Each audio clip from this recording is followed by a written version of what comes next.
Welcome to Redefining Balance for Working Moms podcast. This is episode 183, How to Organize Your Kitchen.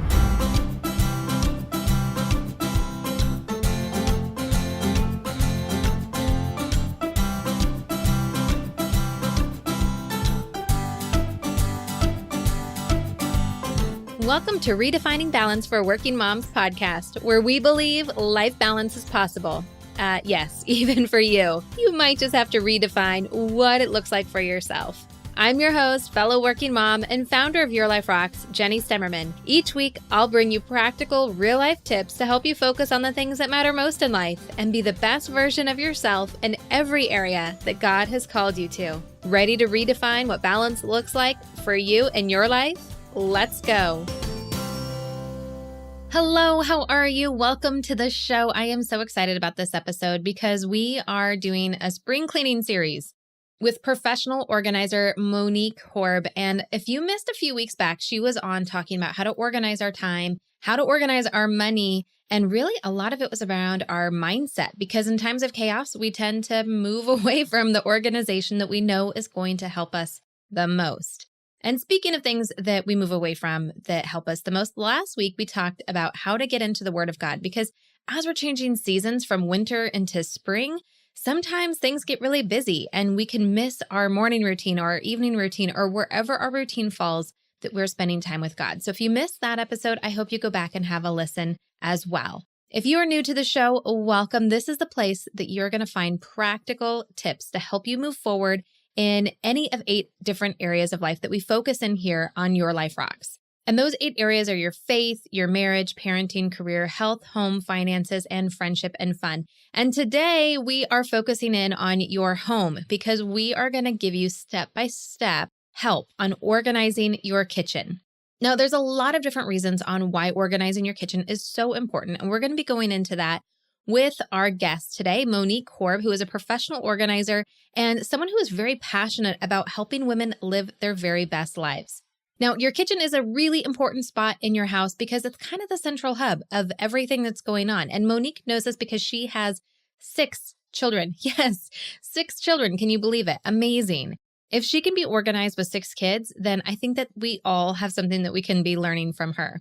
Now, before I get into my interview with Monique, I want to invite you to download the Your Life Rocks app. You can find it in iTunes or in Google Play. Just search Your Life Rocks and you'll find that app. If you download that, not only will you have access to all of the podcast library, as well as our free course called Weekly Success Planning and our free weekly success planning tools that you can use each and every single week. We are just launching our monthly lifestyle guide.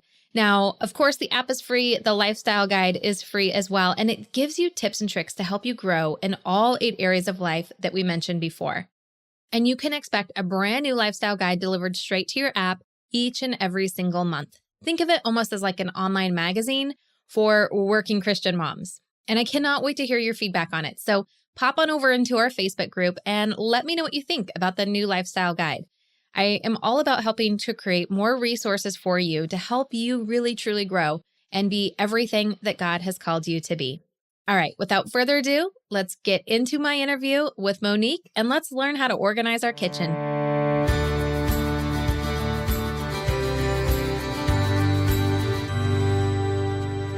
Monique, welcome back to Redefining Balance. I'm so excited to have you back for more great information on being organized.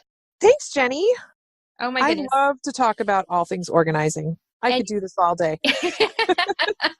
Well, you are the expert. And so I love this because we had you on just a few weeks ago when we were talking all about the importance of organizing and we talked about time and stress and money and all of those things. But really we were focused in on, when life gets crazy and we start to want to throw organization out the window, but why it's important not to. And today we're getting into some really practical tips on how we can organize our kitchen. But before you share all of that wisdom with us, remind our audience a little bit about who you are and what it is that you do.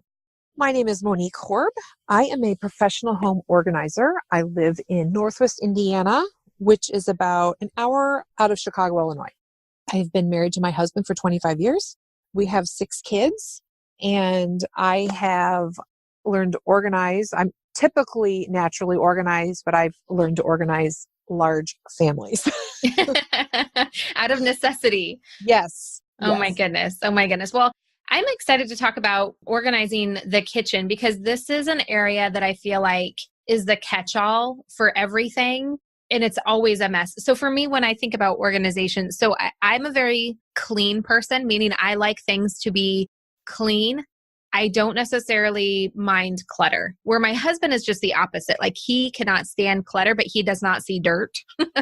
He doesn't see mess. He doesn't see Right. the yuckiness. And for me, the kitchen is like both. Like it's a clutter capsule. Like it just magnetizes clutter to it, but it's also always dirty. Like it's like a whirlwind mess of everything. And so you're going to share with us some really great practical tips. And I love that you're sharing this information with us because spring is here and it's perfect time for spring cleaning. And so I thought it'd be a great opportunity to have you come on and share a little bit about this. So before you get into some of the practical steps, why do you feel like the kitchen is just one of those spaces that's important for us to be able to tackle and to have organized and clean?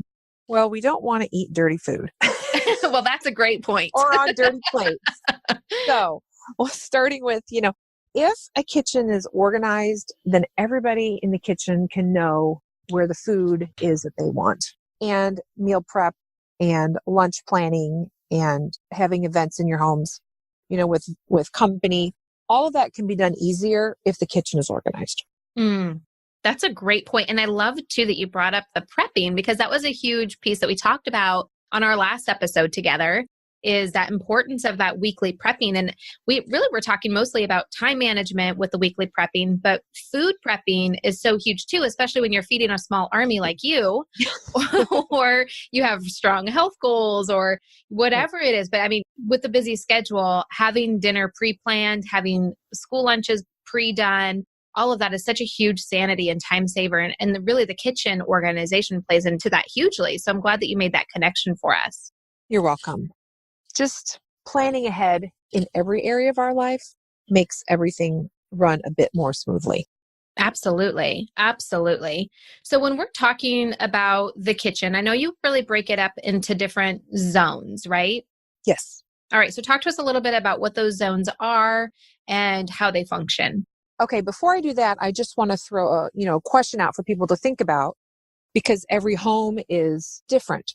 So, how do you use your kitchen? Is it only for meal prep? Is it a place that bills are paid? Is it a place that homework is done? What is that space in the kitchen used for? Because that determines how it's set up. Yeah, that's so true. Because I for example, I have a good friend that her office is her kitchen. So that's where she does like all of her bills, where she does the paperwork for the kids' school, like all of that is done in the kitchen, where I have a home office, but she really uses like the dining room table for all of those kind of things. Right. And people who use their kitchen as their office area also, plan for whether they have a cabinet or a bookcase or something there for those office items. Is there a command center in the kitchen? Does it also have a drop zone where all of the things land? So once, you can determine what is needed by the size of your kitchen, the layout, the space, what the end goal is, can determine how the whole space is used. But I'm going to be talking about food and storage and how to use it like that today. Okay. So Perfect. I would say the first step is decide when you're going to do this. And just to let you know, if I were to come in and do an overhaul of a kitchen, it could take us a good 5 hours. I was just going to ask how long, but 5 hours, that's a long time. If we do it all, in one setting, and I'm going to give you tips and ideas and tricks, and all of this can be done in small chunks of time. You have time. But if you decide, I want to just get this kitchen done and I'm going to do it all at one time, and you are working full time, you need to block out a Saturday or a Sunday afternoon to really jump in and get it done. Wow. That's a big task, 5 hours. It is. So have you had people do this not in one day, like do it over the course of like 3 weekends or? Sure. Yeah, we've done that. Okay. So it just depends on how much time people have. And the bigger the kitchen, the bigger the pantry, it will take longer. But an average kitchen can take a good 5 hours. And when we organize it, it involves taking everything out. And when you really think about the drawers, the cabinets, the pantry, refrigerators, and taking everything out, that's a big task. Yeah, it is. So before we get into all of this, because if someone's listening to this right now and they're like 5 hours taking everything, like it seems like I don't need, like I'm just going to turn off the show now. No, that's if you're doing it all at one time. So you can break everything apart. So talk to us a little bit more. And I know you've already hit on this a little bit, but let's just reassure everyone and remind everyone why we would want to do this. Like, why would we want to reserve 5 hours on a weekend to go through our kitchen? Let's first hit on some of the main benefits from doing this. Okay. Benefits of having an organized kitchen is everybody that lives in that house.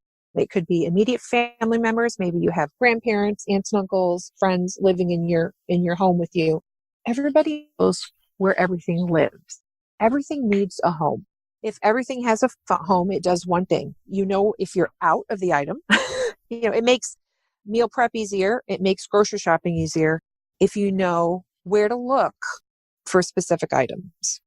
And then, back to saving time and money, not buying something you already have because someone didn't put the relish back where it should be. You thought you didn't have it. So then you went and bought more, but you didn't, so double buying things that we already have and we don't need. If everything has a home, it's easy to answer our questions. That's really good. That happened to me just yesterday. I was at Costco and I bought a bag of quinoa because I thought we were out of quinoa.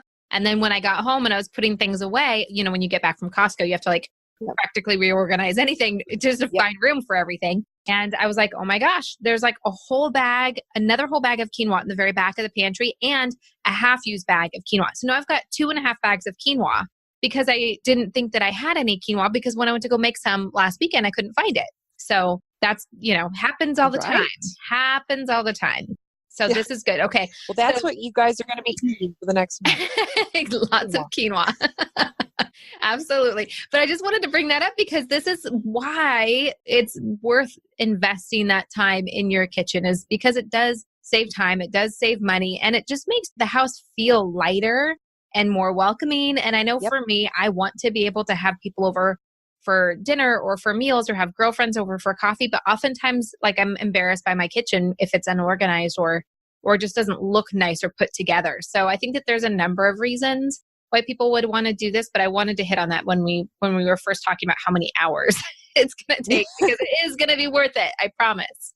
Yeah. The upfront investment is going to save you lots and lots of time and money later. Perfect. All right. So what do we need to do first? What are the things we need to do? Now, I say get motivated. I love it. Get motivated, have some trash bags available, and music. So I like it. Once you have that, then you can do anything with some good music in the background. It keeps you moving.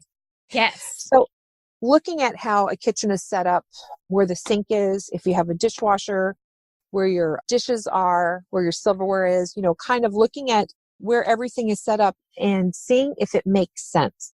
For example, my dishwasher is next to my sink, but I also make sure that my plates and my cups are in cabinets by the dishwasher, because that eliminates putting things across the kitchen or taking extra steps. So storing things in the area that it is used most and eliminate extra movement around your kitchen is one of those things that you need to look at when you create the zones for what you need in your kitchen. Okay. And so tell us what those zones are. Okay. So I have a few zones that we use when we're working with clients. So a food prep area. So where is the space that has a counter space where you prepare your meals? And near that area, you should have your bowls, your utensils, usually close to the faucet, so you can clean up and use water. So we have a food prep zone, a cooking area, near the stove, which would have your pots, pans, cutting boards, pot holders, your herbs or spices, any of your condiments. While you're cooking, you don't want to waste time walking across the kitchen to get something that should be close to where you're using it. A baking area. If you have a family with kids, a breakfast prep area is great because you can consolidate breakfast type foods together, and not just for kids, but for all of us, and have those in easy to reach space. Yes. In drawers, in lower shelves in pantries. For a long time when my kids were little, my youngest is 17, so they're not little anymore. But I had a base cabinet that had a pull up, and in my base cabinet, that was where all the kid stuff was. It was all down low because I had seen other moms, have to get things out of an upper cabinet. And if my kids were going to help set the table or my kids were going to help do things in the kitchen, I had to put things at their level. Absolutely. So It's that they such, could be helpful. yeah. And it helps to empower them too. I know for me, I've been a huge advocate on empowering my kids to make their own breakfast, make their own lunches for school. I mean, my kids are a little bit older now, so I know everyone listening to this has kids of different ages, but Right. the earlier you can do that, the better. I mean, we have a big slide out drawer down below that has like all like the plastic cups and the plastic bowls and like all of the stuff so that they can get their own drinks, they can get their own snacks, they can make their own meals. When obviously sometimes as their mom, I like to do that stuff for them, but sometimes I need them. It's a necessity for them to be able to fend for themselves in that way and to make it easy so I don't have to be worrying like, oh, are they going to fall off the counter trying to climb up and get something or break a dish? It just makes life less stressful. Right. And so, putting things where people can reach them and get to them easy makes sense. Yeah. And then a lunch prep area. Is there an area that people stand to get the Ziploc bags and the plastic bags and the straws and the individual portions of snacks? Putting things in an area that makes it quicker and saves time will make the kitchen area run smoother, especially if you have a lot of people moving around each other in the kitchen like I did. Yeah. Yeah. That's a great idea. We don't really have a lunch station, but as you're talking about that, I'm thinking about how I could reorganize my own kitchen for that. The one zone that's really important to us that I've had in every house that we've lived in is the coffee zone, where the coffee maker is with the coffee cups and like the little electric mixer thing. That gets all right in one easy to find spot. And making sure it's by the sink so you can get water. Exactly. So first of all, figuring out what makes sense in your kitchen layout and in the zones for different things. And then as well as looking at all the different cabinets, if you have a pantry, creating zones in your pantry. We have a pantry. It's not a walk-in. It's a little bit deeper and it's got two sides to it. And so putting the most used items between your shoulders and your knees. Oh. So if you're standing in your pantry, between your shoulders and your knees, on those shelves should be the things that you use and grab the most. The things that you use the least, heavy items like maybe a crock pot or Instapot or, a KitchenAid mixer, those are stored on the floor in my pantry because they're heavy. So we don't need to be putting heavy things over our heads. And the things that you use less often, the more infrequently used items can go up high because you won't need those very often, or they can be stored in another area. They don't need to be stored in the kitchen because if you're short on space in your kitchen, don't store the turkey roaster that you use once a year in your kitchen. Put it somewhere else. Makes sense. Put it in a storage room, put it in a garage, put it in your basement. Don't use valuable real estate, which is what I call, your kitchen space. Valuable real estate needs to be used for all the things that you use the most. That is brilliant right there. So people think, oh, it's a kitchen item. It has to stay here. But if you use that turkey roaster once a year, you've got, 364 days of it taking up, because those are big. Huge. Valuable real estate that you might need in that space. So kind of reevaluating everything that we have. So when you're organizing your kitchen and you figure out your zones and what you need, start taking things out of your cabinets. Don't just look and see what's in your cabinets. Take everything out. There's something about taking everything out and actually looking at every item and making a decision. Yes, I want to keep it. No, I don't. Because you'll surprise yourself at how many things you don't keep when you actually start emptying out your cabinets. And when, for example, all of the plastic travel cups are sitting on the counter out of the cabinet, then it's easier to decide if I need all those plastic cups. Mm-hmm. And then you bring the kids in. Okay, which ones do you want to keep? Which ones do you not want to keep? And I'm telling you, every time they surprise me with the stuff that they don't want anymore that I thought they wanted because it was their favorite, travel cup. But that was 3 years ago and they haven't used it since. My mom, I don't use that anymore. Well, I don't know the answers to all the questions. So if it's something that's owned or used by somebody else, call them in when you need to and ask them if they even want it or not. So taking everything out of the cabinets, making decisions, And while they're out, you might as well wipe it down. Like the inside of the cabinets and everything. Yes. Just wipe it down. Then you know it's clean. So, going through all the items, let's talk about spatulas. I don't think we've ever had this conversation on this podcast ever. Let's talk about spatulas. Let's talk about spatulas. And that's the easiest example I have, but let's just translate it to anything else that you've got. So, you need a new spatula. So you go to a Pampered Chef party and you buy one. Mm-hmm. Great. So now you have your new spatula and you add it to the container with spatulas. But you've done that several times. And then your mom gave you a cute little thing with a spatula and a wooden spoon and a ribbon and a tea towel. So then you have more spatulas. Well, we end up using what we've got because it's there and not evaluating how many spatulas do you really need? Do you need 7?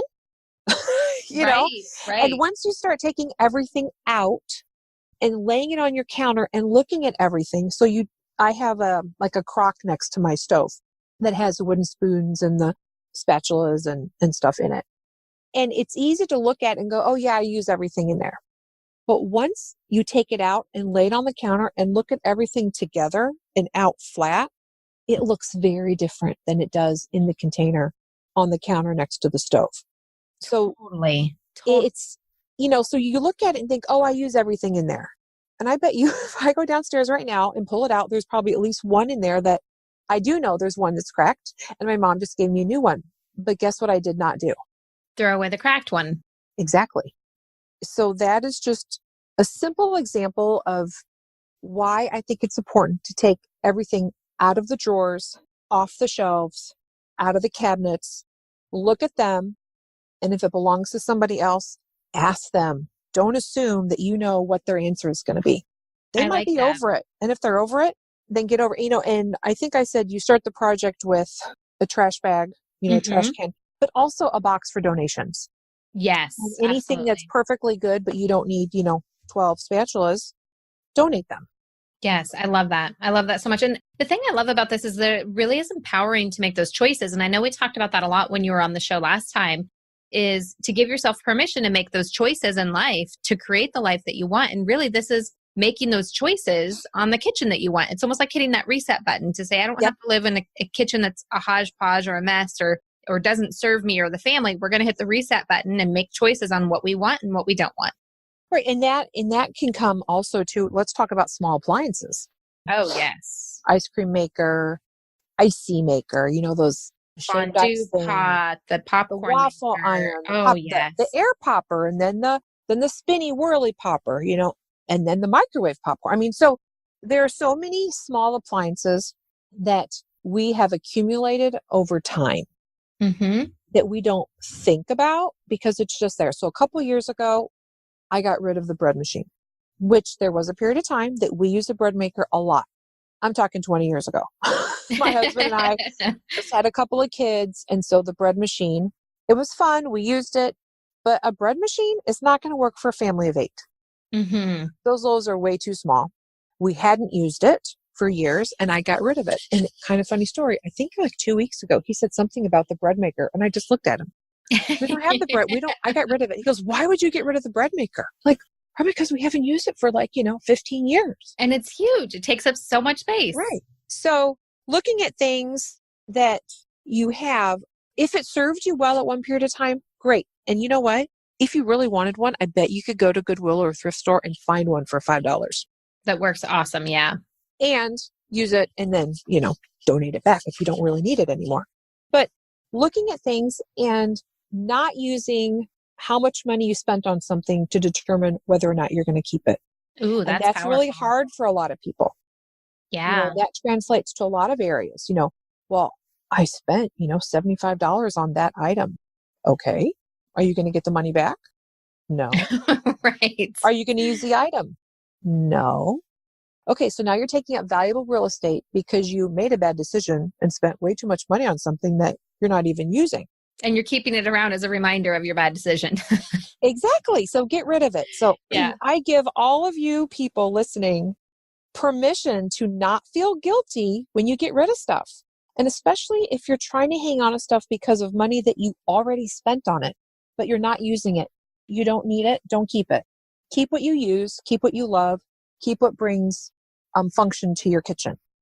That's great. And like you said, it does translate into so many different areas, which I'm sure we'll talk about the next time you're on, because we're going to be talking about master bedrooms. So that's great. I love it.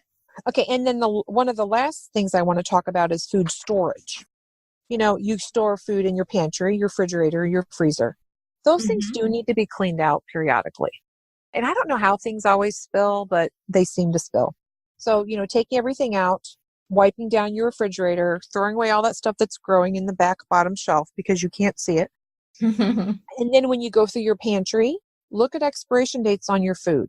You might be surprised at how long you've stored some of these items. And if they're expired, just get rid of them. And probably don't buy that item again because you didn't use it last time. Right. And then in your pantry, storing like items together. Keep your pastas together in one area. You can use little baskets or containers to corral those things, and it makes easier to plan meals and grocery shop if you know exactly where items are supposed to live in your pantry or refrigerator. And I have changed from plastic storage containers, that to put in your refrigerator, to glass ones. And one of the reasons I did that is because none of us could see what was in those plastic containers. Yes. And everybody was too lazy to open the lid and look inside. So we have less leftovers and they get eaten much quicker because it's easy. I mean, let's face it. We could all open the lids and look inside. But you don't. We don't. And we're lazy. No one does that. So let's make life easier for everybody. So I got the glass containers and everybody can see what's in those, what's left over, and it gets eaten a whole lot faster. Yes, it does. Absolutely. We did the same thing. And we recently did the same thing in our pantry too. We got those, they're like the mason jar storage container things, because we had everything like in the bags and in the original containers, and and they spill everywhere, and then it gets like lost and falls over. So now everything is in the jars, which was, you can see it. You can see it, and it's easier to like know, okay, this is getting low versus, you have a box of like rice or something and you have no idea how much rice is in there. Box. Yeah. And then you go to make something and you realize I don't even have enough for like one serving, let alone to feed everybody that's here. Because it's in a cardboard box that you can't see. Yeah, exactly. Right? Exactly. And the last thing is label. So here's a funny story I like to share. It's probably about 5 years ago. I had it with all of my people coming to me and saying, Mom, we're out of ketchup. We're out of mustard. We're out of peanut butter. We're out of relish. We're out of, pick something that belongs in the refrigerator. Right. And I would look at them and say, it's in there. No, it's not. Yes, it is, because okay. So I was just over it. So I cleaned it all out and I labeled my refrigerator. So if you open my refrigerator, there are labels on every shelf, on every drawer, on the little sections on the inside of the doors, put everything away, and called everybody to come to the kitchen. And I said, okay, this is the deal. I am tired of you asking me, multiple times a day, pick a food item, if we have anything. And I opened the doors of the refrigerator. I was so proud of my handiwork. Guess what my kids did? What'd they do? They all started laughing, of course. They just laughed. They're like, Mom went off the edge. She did. She's lost it. But I'm going to tell you, Jenny, that is one of the most brilliant things I have done in my kitchen, because I don't get asked questions hardly ever about what's in there. They know if we have it, it's in the designated spot. If we don't have it, I know in a second when I'm meal planning or grocery shopping if we're out of something. Because even in my refrigerator, everything has a home. That's brilliant. So labeling your pantry, labeling your refrigerator. Some people have requested, and I have done, if you open, let's say, upper cabinets in a kitchen, labels on the shelves so people know where to put things. And sometimes there are people who need labels. They don't want to think, they don't want to remember, they just want it to be labeled, and they'll put it where it goes. And I tell my clients when I work with them, when we're finished in a different, spaces, whether it's a kitchen or a closet or whatever, you have got to give the people a tour of what you did. Yes. Jenny, you may have been there and rearranged things because in your mind, this is going to make more sense. Now we're going to have a lunch station. Now we're going to have this. Now we're going to have that. But if you don't tell the people who live in the house why you did it and where things go, they're not going to get on board. we're going to get frustrated because they're not jumping on the program. But if they don't know what's expected, they can't participate. Yeah. As you were saying this, because we talk about delegating all the time on this show, and we talked about it last time you were on about the importance of delegating to other people. And I think sometimes I don't delegate because I don't think that they're going to do it the way that I want them to. But if everything is labeled, my 13-year-old can put away the dishes and know exactly where everything goes. Because sometimes he puts away the dishes and I will never find that spatula ever again because who knows where it went in the kitchen. But if everything is labeled and I give them the tour of this is how it operates now. It's just like no different than at work. You know, when you do something, you have to train your staff. You have to onboard your people. Exactly. Yep. This is how we do it. This is the way that the process that we use. And so doing that same thing at home with your kitchen makes delegation so much easier because now you can trust that it's going to get done the way that you want it to be done. Right. And then we also have presented the expectations. Mm-hmm. We presented the plan. Guess what? The stress level gets to drop because then we're not frustrated or upset for people not doing it and putting things away where they belong. You know, so we can proactively create a better system and better family interaction by doing that. That's so brilliant. You know, so we can head off potential frustrations and tears and arguing and, well, she did and he didn't by just presenting the plan clearly. Yeah, we are totally doing this in our house. This is going to be part of our spring cleaning for sure. Okay, so I want to see your before and after pictures. Yes, I will definitely post them so that you can see them because this is fun. Yeah, I mean, this is a true life. Like I love delegating, but I hate after the delegation when I go to try to find stuff and I can never find anything. You have to give the people the tour. And I love it. When I work with clients, they're like, oh my gosh, I never thought about that. I said, that is the key that our expectations can be followed is if everybody knows what they are. Mm-hmm. Yeah, that's so good. That's so good. I love it. So obviously, you know, I'm thinking we have lived in this house that we are currently in for a little over a year, and we did a pretty good job of organizing when we first moved in. But as I said, like I'm doing this weekend. So it's something that needs to get done. How often do you feel like massive reorganization of these spaces need to be done? Is it every year, every 3 years, or just kind of depends on your family? I would say every couple years you can do a massive where you're taking literally everything out. Mm-hmm. If you're wanting to do a big one-day project. But I would suggest every quarter going like a little yes. Yeah. Mm-hmm. So, maybe this month you just do upper cabinets.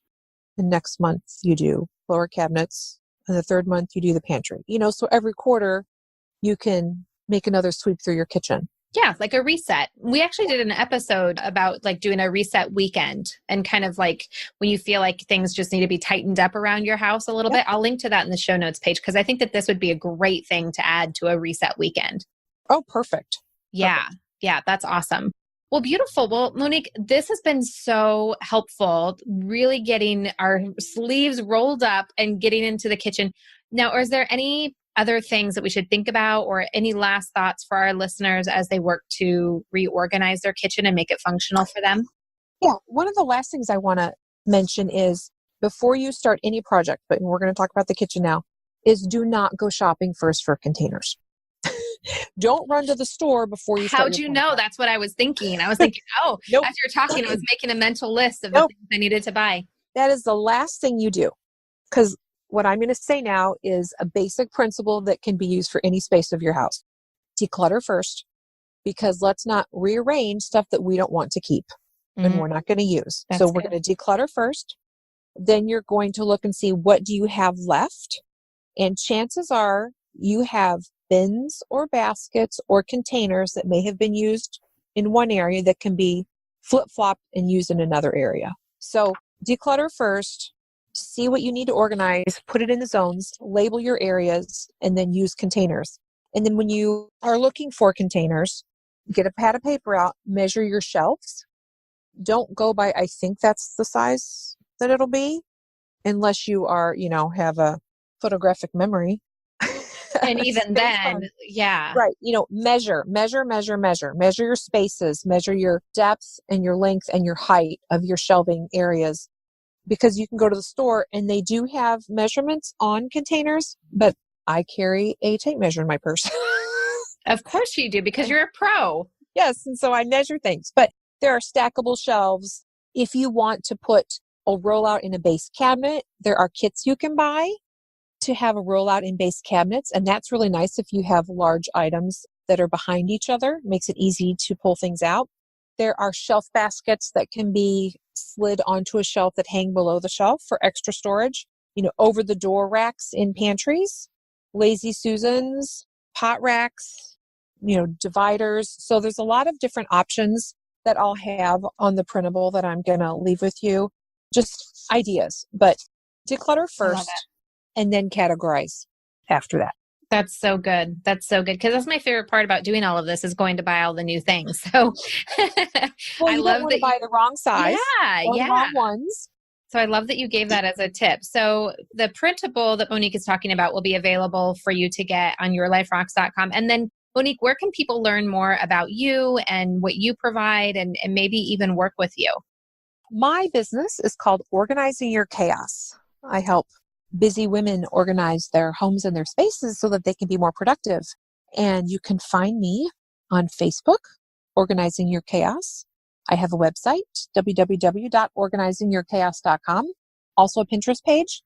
And I would be happy to jump on a call with any of you if you want to pick my brain and ask me some questions about organizing different spaces in your home and your kitchen. And I also offer virtual coaching sessions to help you work through organizing spaces in your home where we would meet and use, Zoom or Hangouts you would give me a tour of your home and we would set up an action plan and you'd have access to me for 4 weeks to pick my brain and coach you as you organize your space. I love that you do that. And I love that you are able to do that virtually. Technology is amazing. That from Indiana, you can provide that service to anyone, anywhere. So that's so amazing. We'll link to everything, Monique, in our show notes page at yourliferocks.com. Monique, thank you so much for coming on the show and providing this great detail of instruction for all of us today. You are welcome. Thank you, Jenny, for having me.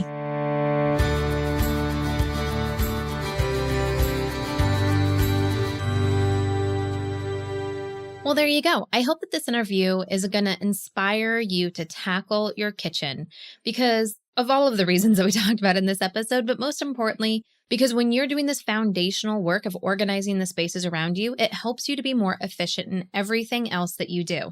Just think about the impact that this is going to have for you when you're doing your weekly planning, when you're doing your menu planning each and every single week. When you know your kitchen is organized, it's going to set you up for success. Now, if you missed any of the steps that Monique was walking through, we will have everything in our show notes at yourliferocks.com. Just click on the podcast tab at the top and it will take you to the episodes. I want to thank you so much for hanging out with me today. Monique will be back in a few more weeks with more tips to help you with your spring cleaning. And between now and then, we have a lot of really great episodes in line and in store for you. I hope that you stick around and check those out. And until then, keep building a life that rocks. Bye. Just because the episode's over doesn't mean that we have to stop hanging out. Of course, you can follow me over on Instagram at your.life.rocks or hop on over to Facebook, search Your Life Rocks, and find our Facebook community. It is full of working Christian moms just like you, looking to redefine what balance means in their life and take action to make it so. Now, if you are looking for more, if you are ready to go deeper, to really create the systems to bring more balance into your life and help you clear the chaos, I invite you to join Life Balance Membership. You can go to lifebalancemembership.com to learn more or upgrade right inside of the Your Life Rocks app. You can find that on iTunes or Google Play. Looking for more resources? Head on over to yourliferocks.com.